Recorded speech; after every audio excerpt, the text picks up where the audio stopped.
के अंदर ये 7.8 लाख करोड़ की इंडस्ट्री को 15 लाख करोड़ रुपए की इंडस्ट्री बनाना है। और इसका जो रोड मैप है, इसमें हम जो टेक्नोलॉजी का उपयोग कर रहे हैं उसके कारण हमें बहुत बड़ा परिवर्तन आगे दिख रहा है। हमारे देश में जो हमारा देश ऐसा है कि वर्ल्ड की सबसे ज्यादा young talented engineering man power अगर वर्ल्ड के किसी देश में है तो उसका नाम हिंदुस्तान है। और इसलिए हमारे जो यंग टैलेंटेड इंजीनियर्स हैं वो इतने जीनियस हैं कि वर्ल्ड में सॉफ्टवेयर इंजीनियर्स पूरे वर्ल्ड में अगर पॉपुलर है तो आजकल वर्ल्ड में आप किसी भी देश में जाओ तो वो कहते हैं we need Indian software engineers. अगर हमारे दुनिया में यूके में जाए, यूएसए में जाए तो 10 डॉक्टर में से 4 डॉक्टर इंडियंस हैं। तो आज हमारे पास ये क्षमता है कि हमारे भारतीयों की ये विशेषता है कि हमारे यंग टैलेंटेड इंजीनियर्स जीनियस है और रिसर्च एंड डेवलपमेंट हमारे लिए मिशन है। और इसलिए जो फ्यूचरिस्टिक टेक्नोलॉजीज है उसको अगर हम आत्मसात करेंगे तो हमारी गति बहुत तेज गति से हम आगे जाएंगे। और जहां उत्तर प्रदेश और योगी जी जैसी सरकार है उन्होंने टेक्नोलॉजी ओरिएंटेड इन्वेस्टर्स को रेड कारपेट डाला है और ये कहा है कि हम आपको सब फैसिलिटी देंगे। अभी मिश्रा जी मुझे बता रहे थे कि इस बार सब डिजिटल है और फटाफट अप्लाई करो, तुरंत बात करो, सर्वे करो। ये बहुत जरूरी है क्योंकि मैं सरकार में काम करता हूँ तो मैं अक्सर अधिकारियों को कहता हूँ कि पहली बात, I like people who can get the things done. Even I like people who can take the wrong decisions, but I dislike honest people who don't want to take the decisions. So transparency, time bound decision making process, team work, decentralization of power और उसके साथ साथ जो positivity है, सकारात्मकता है, इसका सबका प्रतिबिंब उत्तर प्रदेश की सरकार में योगी जी के नेतृत्व में है। So it is a golden opportunity for investor to invest in UP.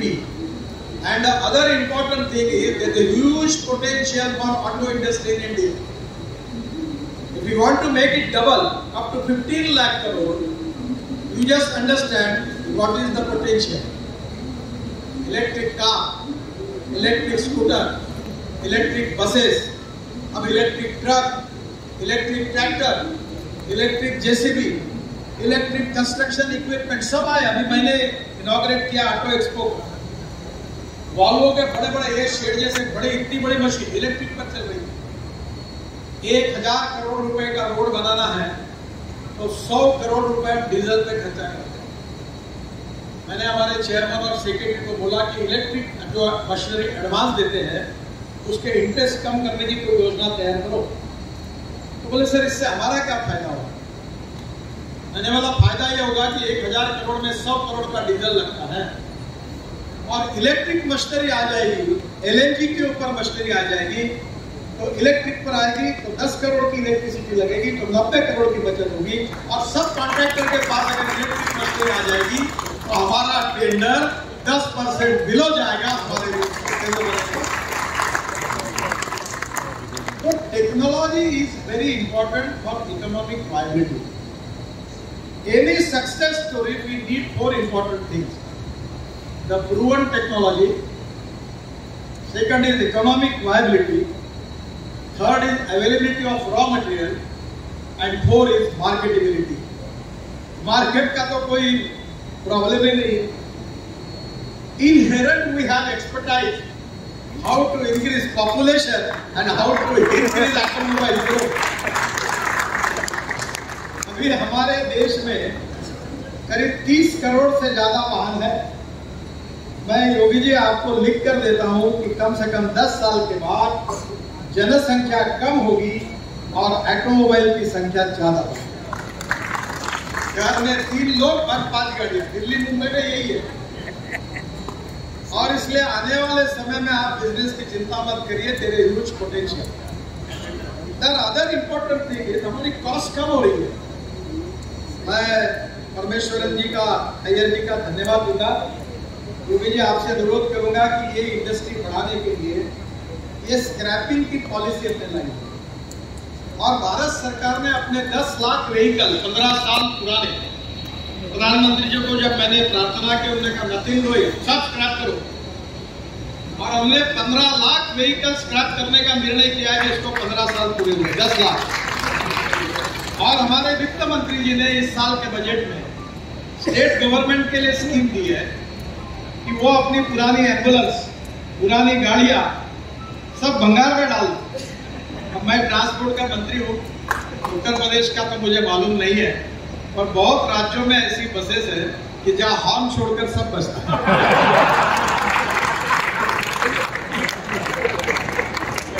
मैं सुन रहा था कि लोग कब पर भी बैठते, मुझे मालूम है, मैं यूपी के बारे में नहीं बोल रहा हूँ।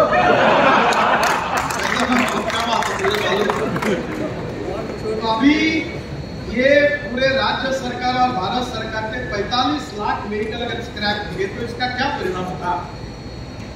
ऑटो कंपोनेंट्स 30% सस्ते हो रहे। हम एल्यूमिनियम इंपोर्ट कर रहे हैं, हम कॉपर इंपोर्ट कर रहे हैं, हम प्लास्टिक इंपोर्ट कर रहे हैं, हम रबर इंपोर्ट कर रहे हैं, हम वेस्ट, स्टील वेस्ट हम वो भी इंपोर्ट कर रहे हैं। तो ये पूरा जो वेस्ट मटेरियल लगेगा महंगा, ये conversion of waste into wealth. तो एल्यूमिनियम जो है वो अभी दुबई से या ऑस्ट्रेलिया से और यूएसए से और इधर से आता है, उसकी कॉस्ट है 145 रुपए किलो, और हमारा भंगार में मिल जाएगा, उसकी कॉस्ट होगी 80 रुपए किलो। तो आपके यहाँ ऑटो कंपोनेंट्स की इंडस्ट्री एकदम बढ़ जाएगी, तो बड़ी इंडस्ट्री आ जाएगी। एक जिले में 3 स्क्रैपिंग यूनिट खुल सकते हैं। अभी ये टाटा वाले बैठे ये खोल रहे हैं, मैंने आपके यूपी में ही नोएडा में सुजुकी मारुति के यूनिट को इनॉग्रेट किया, हरियाणा में भी 28-30 यूनिट हुए। हर जिले में 3 यूनिट खुल सकते हैं। तो मेरा आपसे अनुरोध है कि स्क्रैपिंग यूनिट, टेस्टिंग यूनिट और ड्राइविंग ट्रेनिंग सेंटर, ये तीनों का एक क्लस्टर बनाकर ट्रांसपोर्ट मंत्री जी और सेक्रेटरी से अनुरोध करता हूं कि यूपी के हर जिले में आप खोल दीजिए। हमारे डिपार्टमेंट से पूरा सहयोग करेंगे और जिसके कारण रॉ मटेरियल तैयार हो जाएगा। अगर रॉ मटेरियल सस्ता हो जाएगा तो इन्वेस्टर दौड़ते हुए आएगा। तो मेरा आपसे पहला यह अनुरोध है कि इस इंडस्ट्री को बढ़ाने के लिए निश्चित रूप से इसका उपयोग होगा।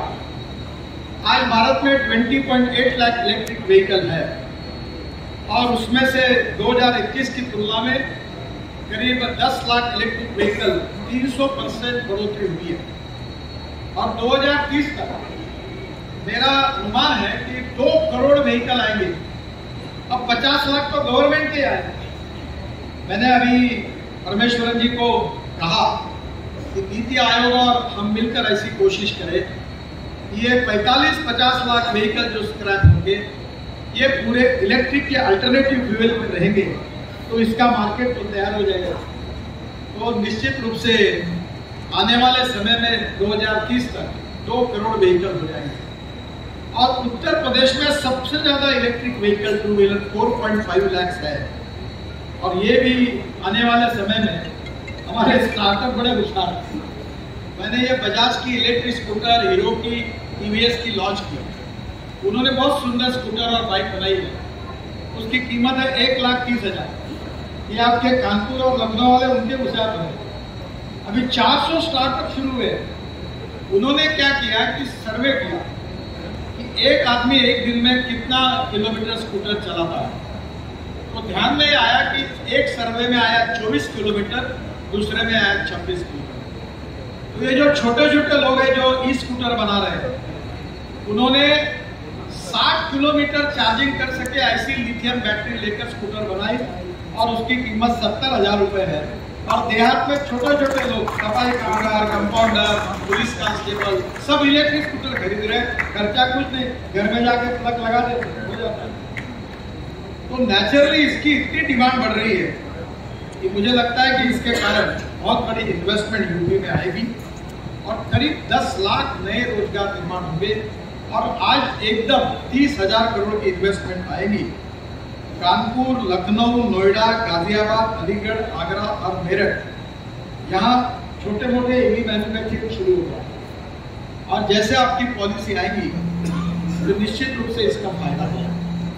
एक यूपी जी, मैं आपसे प्रार्थना करूंगा, अभी मैंने मुंबई में इलेक्ट्रिक डबल डेकर बस का लॉन्च 115 रुपए पर किलोमीटर, और देश में 1.5 लाख बसेस है। पर मेरा अनुमान है कि देश में अगर पॉलिसी, अभी मैंने बेंगलोर में वॉल्वो की 15 मीटर की स्लीपर कोच की बस का लॉन्च किया। इस सुंदर बस है कि हवाई जहाज जैसा लगता। फिर मैंने वॉल्वो को बिजनेस क्लास बस बेंगलोर के लिए तैयार किया, जहाँ कंप्यूटर ये वो सब अरेंजमेंट है, हवाई जहाज जैसी एग्जीक्यूटिव क्लास, और लोग सोकर उसको देखकर आगे जाते हैं। तो वो भी बस आ गई। जैसे लखनऊ से कानपुर जाना, तो ये बस आएगी तो लोग उसमें जाएंगे, वो एग्जीक्यूटिव क्लास के लोग हैं। तो आने वाले समय में बस में बहुत पोटेंशियल है, इलेक्ट्रिक बस में। और इसलिए मैं आपको एक मॉडल सुझाता हूँ जिसमें आपको 1 रुपया लगाना नहीं है, उल्टा आपको हर साल 100 करोड़ 200 करोड़ फायदा होगा, इन्वेस्टमेंट मिलती है। और यूपी की जनता एयर कंडीशन इलेक्ट्रिक बस में घूमेगी, और किराए का रेट आप चाहेंगे तो 25 से 30% कम कर सकते हैं। वो लंदन ट्रांसपोर्ट का मॉडल ऐसा है कि वहाँ 9 ऑपरेटर, बस का रंग एक ही है, ड्राइवर ऑपरेटर का है और कंडक्टर कारपोरेशन का। और यहाँ सब बसेस में थोड़ा साफ बात कहने में, मैं यूपी के बारे में नहीं कर रहा हूँ, मैं हमारे उधर का जो कंडक्टर होता है, जो टिकट देता है, वो पैसा अपने जेब पे रखता है।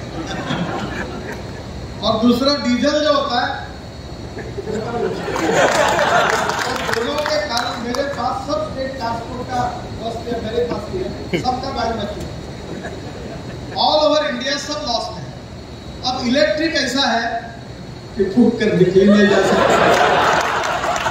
और मैंने ये टाटा से लेकर सबको सुझाव दिया कि एंट्री सामने से होगी, सामने से चलेंगे, सामने से उतरेंगे, टिकट नहीं होगा, कार्ड होगा, और वहाँ कैमरा लगा हुआ होगा ड्राइवर के पास, कुछ भी गड़बड़ होगी तो दिख जाएगा, और वो कार्ड दिखाएगा, अंदर जाएगा, कार्ड दिखाएगा, बाहर आएगा, और उसके बैंक अकाउंट से पैसे निकल जाएंगे। कोई कंडक्टर नहीं, चोरी नहीं की।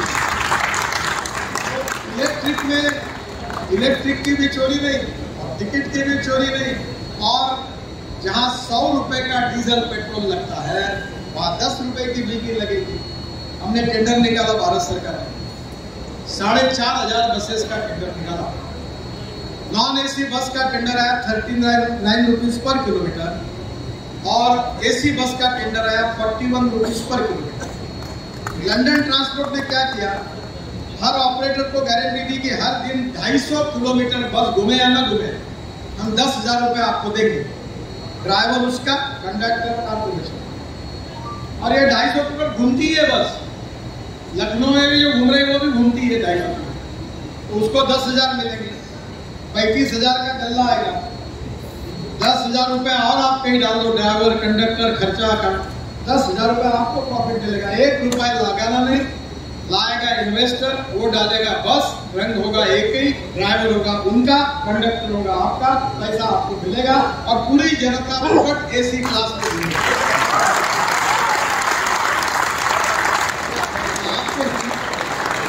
लंदन ट्रांसपोर्ट का मॉडल आप स्वीकार करिए।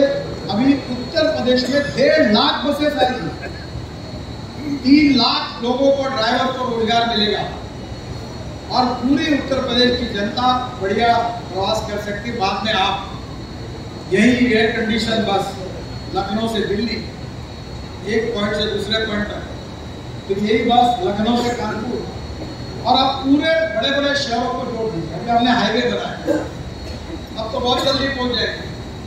दिल्ली से मेरठ आपने कहा 40-45 मिनट में, दिल्ली से देहरादून 2 घंटे में, दिल्ली से हरिद्वार 2 घंटे में, दिल्ली से चंडीगढ़ 2.5 घंटे में, दिल्ली से अमृतसर 4 घंटे में, कटरा 6 घंटे में, श्रीनगर 8 घंटे में, जयपुर 2 घंटे में, और दिल्ली से मुंबई 12 घंटे में।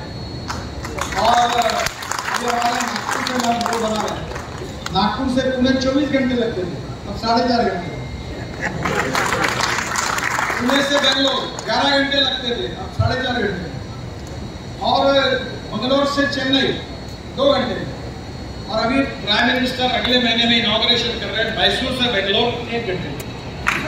लोग गाड़ी के बगैर एयर कंडीशन बस में बिजनेस क्लास जैसे बैठ कर जाएंगे, उनको उतना तो पेट्रोल डीजल के पैसे में फायदा भी होगा और कंफर्ट मिलेगा।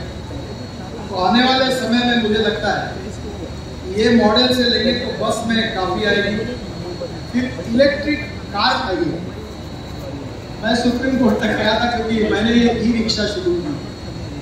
मुझे बहुत बार याद है, आज मुलायम सिंह यादव जी ने लोकसभा में कहा था कि राम मनोहर लोहिया जी कहते थे कि मैं जिंदगी भर ये साइकिल रिक्शा में नहीं बैठूंगा, आदमी आदमी को ढोने का काम करता है। और ये बिल मैंने पास किया था और बाद में सुप्रीम कोर्ट तक लड़ाई चली। 1 करोड़ लोग आदमी को आदमी ढोने का काम करता था और ये ई रिक्शा आया। 1 करोड़ लोगों में से लगभग 90% लोग ई रिक्शा चला रहे और कम से कम रोज के 1000 रुपए कमा रहे। और मुझे खुशी है कि इस देश की ये मानवीय प्रथा बंद हुई, अब ई कार आया। मैं आपसे अनुरोध करूंगा कि सब्जी के लिए, गेहूं के लिए, चावल के लिए, सब के लिए जितना ट्रांसपोर्ट होता है, अब ये ई रिक्शा भी मेरे यहाँ सब्जी होती है। मैंने अभी एक 600 किलो की रिक्शा ली, मेरी पत्नी यहाँ खेती देती है। रोज मेरे घर से वो ऑर्गेनिक सब्जी नागपुर में आती है, वो ई रिक्शा में आती है, ई कार में। उसका खर्चा नहीं के बराबर। इलेक्ट्रिक गाड़ी, electric e rickshaw, electric scooter, इसका खर्चा नहीं के बराबर है। पेट्रोल की तुलना में 10% उसका खर्चा है। और रात को घर में लगा दो, सुबह चार्ज हो जाएगा। तो आप ये भी पॉलिसी बनाइए जिसके कारण बड़े प्रमाण पर रोजगार निर्माण होगा। अब ये जो बैटरी है ये हमारे लिए समस्या है। हमारे यहाँ जो लिथियम आयन बैटरी बनती है वो कॉस्टली है, वो इसका व्हीकल का हार्ड है। पर मैं आपको करूँगा, अभी हमने बैटरी केमिस्ट्री पर काफ़ी काम हुआ है। Aluminium ion, zinc ion, sodium ion, aluminium technology भी महेंद्र ने वो ले ली, ये लोग लगातार ला रहे हैं। अपने फरीदाबाद के इंडियन ऑयल वालों ने तैयार किए। तो आने वाले समय में, हम अभी 2-3 दिन पहले कश्मीर में हमको लिथियम आयन का ये बहुत बड़ा ये मिला है। तो मुझे लगता है कि इसमें निश्चित रूप से होगा। ये बैटरी के लिए जो इंपोर्ट होता था कश्मीरी का, उसको हमने कस्टम्स में अब छूट दिए, निर्मला जी ने अपने बजट में। ये बैटरी इंडस्ट्री उत्तर प्रदेश में ग्रेटर नोएडा, गाजियाबाद, फतेहपुर, कानपुर, लखनऊ, गोरखपुर, ऐसे जगह पर बैटरी इंडस्ट्री के लिए आपने अगर भारत सरकार की तो नीति आई है और कोई पॉलिसी बनाई तो ये एक हब बन सकता है, जिसके लिए मुझे लगता है कि इसमें भी आप जरूर विचार करिए। इसके साथ साथ विशेष रूप से जो इलेक्ट्रिक बसेस है अभी 740 है, ये काफ़ी बड़े प्रमाण पर लंदन ट्रांसपोर्ट के मॉडल में बढ़ सकती है। जो चार्जिंग स्टेशन की बात आपने की, हम 670 जगह पर NHMA जैसे उत्तर प्रदेश में भी है, हम रोड साइड एम्यूनिटी बना रहे हैं, उसमें चार्जिंग स्टेशन है। और अभी वो चार्जिंग स्टेशन ऐसे बना है कि वहाँ हेलीपोर्ट भी है। और अभी मैंने दिल्ली में एक लॉन्च किया ड्रोन 200 किलो वाला। तो 200 किलो सामान बना। अभी एक MGM इंस्टीट्यूट है चेन्नई में जो हार्ट ट्रांसप्लांट करते हैं और लंग ट्रांसप्लांट करते हैं। मैंने उनके यहाँ का उद्घाटन किया कि कोई लंग्स डोनेट करता है या हार्ट डोनेट करता है और जल्दी ले जाना पड़ता है हॉस्पिटल, तो उसके लिए रेड क्रॉस ट्रीटमेंट है सरकार की VIP। तो हार्ट को वो ड्रोन में रखते हैं और एयरपोर्ट से उड़ाकर हॉस्पिटल में लाते हैं और तुरंत ऑपरेशन थिएटर में ले जाते हैं। अब योगी जी वो दिन दूर नहीं है कि 200 किलो के बजाय 1000 किलो वाला ड्रोन 4 लोगों को लेकर हवा में उड़कर आएगा। वो दिन अब दूर नहीं है। वो ड्रोन बनाने की भी इंडस्ट्री हमको डाल दी। ये ई मोबिलिटी में अब वो दिन दूर नहीं। अभी वो ड्रोन वाले ने परसों जिसको मैंने कार्यक्रम में लॉन्च किया, उसने हिमाचल प्रदेश में क्या किया, जो सेब पहाड़ी पर थे वो सेब ड्रोन से नीचे लाए मार्केट में और जो नीचे का सामान था वो ऊपर लेके गए। अभी मैं लद्दाख और लेह में एक सेनेकुलर रेलवे बना रहा हूँ। इंडियन IIT का इंजीनियर है और रेलवे मैंने ऐसी बनाने का डिजाइन किया कि नीचे में भेड़ बकरी रहेगी क्योंकि वहाँ जानवर भी जाते हैं और ऊपर में लोग बैठेंगे और सामान होगा और वो पहाड़ से ऐसे लगकर ऊपर जाएगा। ई मोबिलिटी में अभी हमारे यहाँ 265 केबल कार, रोपवे, फेनाकुलर रेलवे हमने मंजूर की है। यूपी के भी शायद कुछ किए होंगे, मुझे पता नहीं। तो ई मोबिलिटी में अभी बंगलोर में मैं गया था, वहाँ बंगलोर में इतना ट्रैफिक जाम है, चीफ मिनिस्टर बहुत तरस थे, मुझे बोले कुछ सोल्यूशन बताओ। तो मैं ऑस्ट्रिया गया था, तो डॉफल मेयर करके कंपनी को मैंने देखा, उन्होंने फिलीपाइंस में हवा में उड़ने वाली डबल डेकर बस मैंने देखी, और वो मैं ऊपर के ऊपर हवा में 200 लोग डबल डेकर में बैठकर उड़ते वो केबल पर। तो अब वो बहुत से शहरों में हम वो बस ला सकते हैं। मैं बंगलोर के लिए उसका अध्ययन कर रहा हूँ, और 1 रुपया देने की जरूरत नहीं, पैसा लगाने वाले हम तैयार हैं, आप प्रपोजल दे दो, हमारा 1 रुपया नहीं लगता। मैं बोलता हमारे पास पैसे की कमी है, और मैं कभी 2-4 हज़ार करोड़ तो ऐसे ही बोलता हूँ, और अभी भी पत्रकारों को बोल देता हूँ कि मैंने जितने लाख करोड़ बात की वो लिख लेना आपके डायरी में, और एक भी काम नहीं होगा तो ब्रेकिंग न्यूज लगाता। तो हमारे यहाँ कोई पैसे की कमी नहीं। 2 चीजें और करिए, इसीलिए बस पोर्ट की योजना हमने बनाई। आप उत्तर प्रदेश में जगह आपकी है, मैं एयरपोर्ट जैसे सुंदर बस पोर्ट बना देता हूँ अपने लिए। अगर प्रॉफिट मिला तो आधा आपका, आधा हमारा।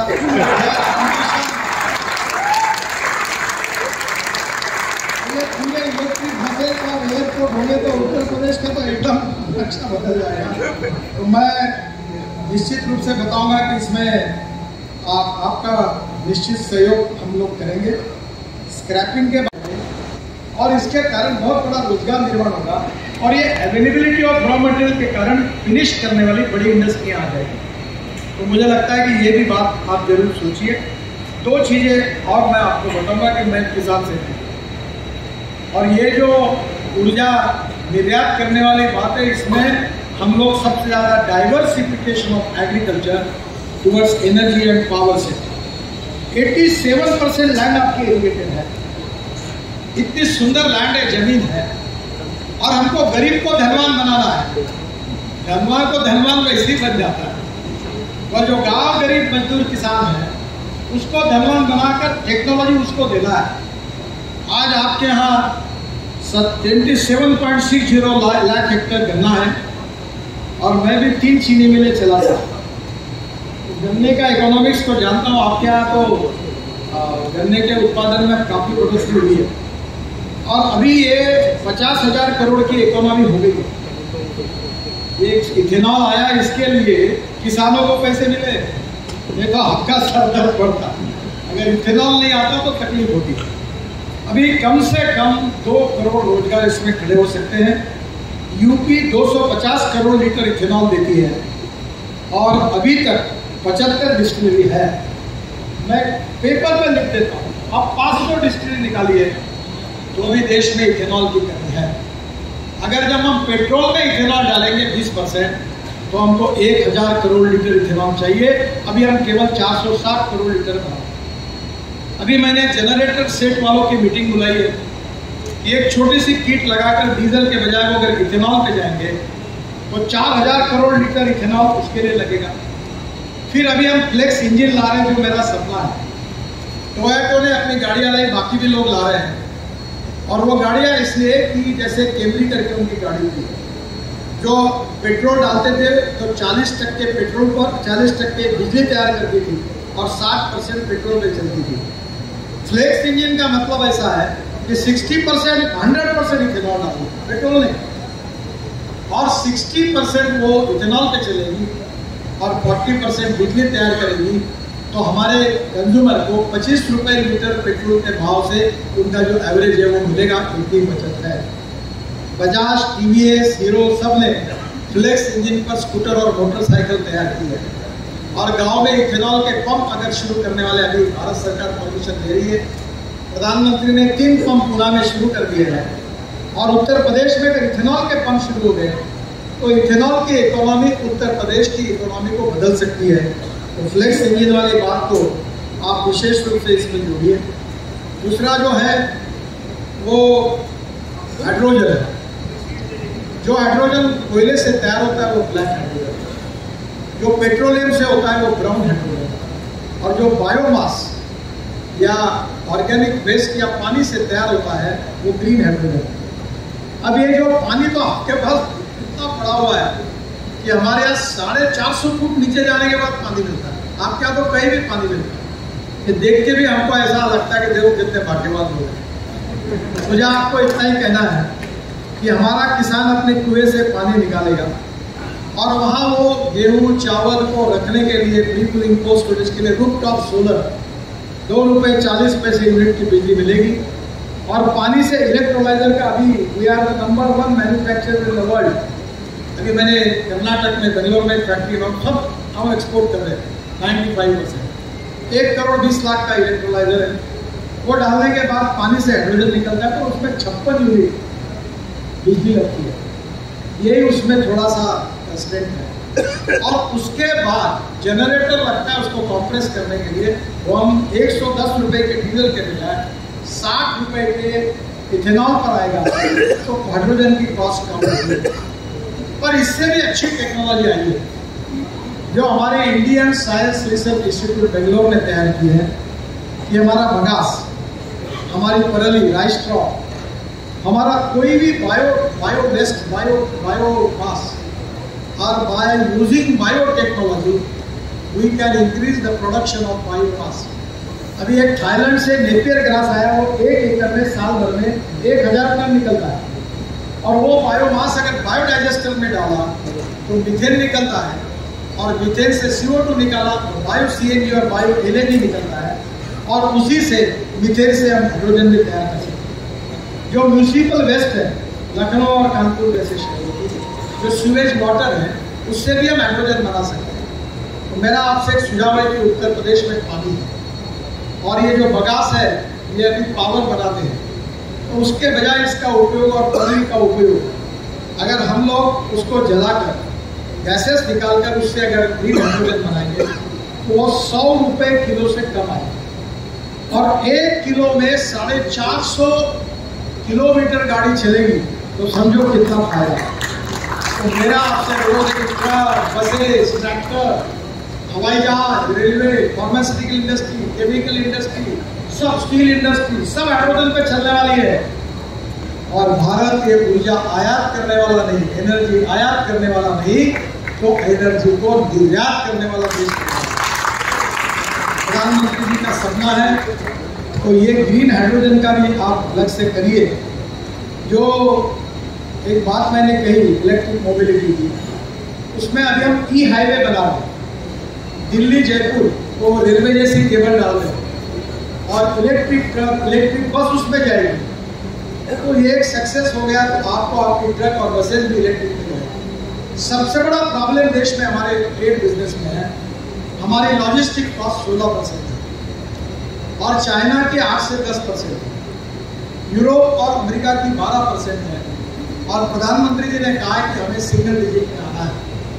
अगर हमने फ्यूल की कॉस्ट कम करी, LNG का ट्रक आया है, LNG का ट्रक एक बार गैस भरने से, LNG भरने से 1400 किलोमीटर चलता है, ब्लू एनर्जी का मैंने लॉन्च किया अभी गुड़गांव में, और उसकी कॉस्ट डीजल की तुलना में 40%। और ये परली जो है 5 टन ऑफ परली is giving 1 ton of bio CNG and bio energy. तो 15-20 यूनिट इंडस्ट्री अभी हरियाणा और पंजाब में शुरू हो गई। मुझे सभी दृष्टि से अगर हम प्रयास करेंगे तो हमारा किसान अन्नदाता नहीं ऊर्जादाता बनता। तो ये अन्नदाता से ऊर्जादाता, ये भी एक बहुत अच्छी बात होगी। जहाँ तक मैं आपको कहूँगा कि ग्रीन हाइड्रोजन के साथ, ये मेरे साथ एक गाड़ी है जिसको मैंने मंत्री जी को भी घुमाया, मैंने योगी जी को घुमाया, क्योंकि मैंने उनको बताया कि मैं वो कह रहा था कि पानी से हाइड्रोजन निकलेगा, हाइड्रोजन से गाड़ी चलेगी। एक बार डाइनिंग टेबल पर मेरे पत्नी ने मुझे पूछा कि पानी से हाइड्रोजन निकलेगा, हाइड्रोजन से गाड़ी चलेगी। मेरा ही विश्वास नहीं बैठता तो लोगों का कैसा। तो मैंने टोयोटा इंडिया के चेयरमैन विक्रम तेलोस के बेचारा ध्यान रखा, उनको फ़ोन किया और उनको कहा मुझे हाइड्रोजन की गाड़ी चाहिए, अब मेरे घर पर है। अब मैं कोई भी बोलता हूँ तुमको हाइड्रोजन पे कैसे गाड़ी मिलना चाहूँ, बैठो गाड़ी में, मर्सिडीज से अच्छे कंफर्ट है और वो गाड़ी हाइड्रोजन पे चल रही है। तो मुझे लगता है कि nothing is impossible. Impossible word itself it means that I am possible.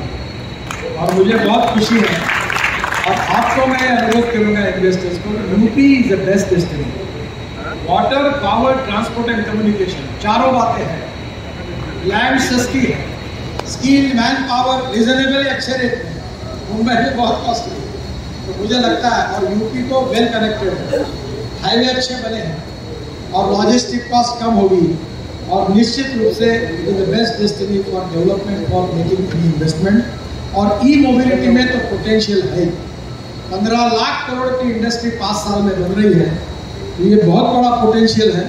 तो मैं आपसे अनुरोध करूंगा कि ई मोबिलिटी में आइए, इकोलॉजी को प्रोटेक्ट करिए, इन्वायरमेंट को प्रोटेक्ट करिए, और विशेष रूप से नए रोजगार निर्माण होंगे, गरीबी दूर होगी, हिंदुस्तान में वेल्थ बढ़ेगी, आत्मनिर्भर भारत होगा, और प्रधानमंत्री जी का जो सपना है आत्मनिर्भर भारत का, वो पूरा करने में आप सबका सहयोग मिलेगा। बहुत बहुत धन्यवाद।